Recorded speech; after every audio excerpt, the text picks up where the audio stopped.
alors de matos.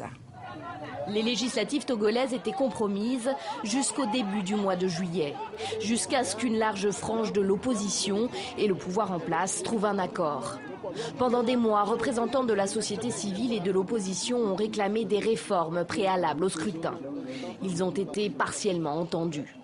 Mais la campagne aura été courte et dans ce contexte de mécontentement populaire, le vote de jeudi sera un test pour le parti au pouvoir, le parti du président Nassimbe, qui a choisi sa ministre de la promotion de la femme comme tête de liste. On a sillonné beaucoup de maisons et on a rassuré la population. Je crois que c'est surtout de ça que les populations ont besoin, de cette proximité avec les gouvernants.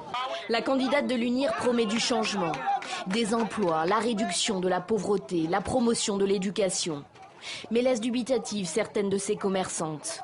La famille Nassimbe règne en effet depuis plus de 40 ans sur le pays. Je lui ai dit que si elle gagne, il faut qu'elle tienne ses promesses. Parce que par le passé, des gens nous ont promis tellement de choses.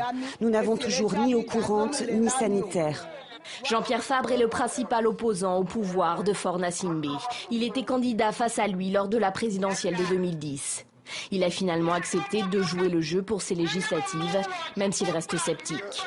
Il ne s'agit pas simplement de se mobiliser, il s'agit également de rester vigilant, aussi bien dans les bureaux de vote que dans les CELI, pour éviter, pour empêcher toutes les fraudes, d'où qu'elles viennent.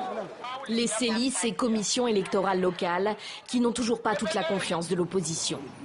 Le scrutin sera aussi suivi de près par les différents bailleurs de fonds du Togo, qui ont pendant 15 ans, et ce jusqu'en 2007, sanctionné le pays pour déficit démocratique.